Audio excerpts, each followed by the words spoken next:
तो देखी बड़ा सुंदर दिन रहे, सावन के दिन रहे।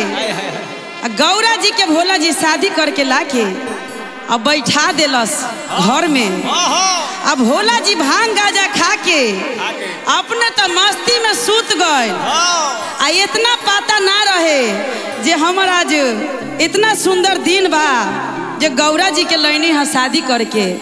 आ यादे भूल गए जगावे के आ उठावे के। तो का कहत रहे गौरा जी अपना भोला जी से, आ कैसे जाके उनका के चूड़ी खनका खनका के कंगना बजा बजा के भोला जी के उठावता।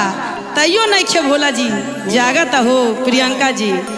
तो का कहत रहे, मार मार के हो गौरा, मार मार के, मार मार के हो गौरा, मार मार के कि भोले दानी के जगावे लागी गौरा कंगना से मार मार के।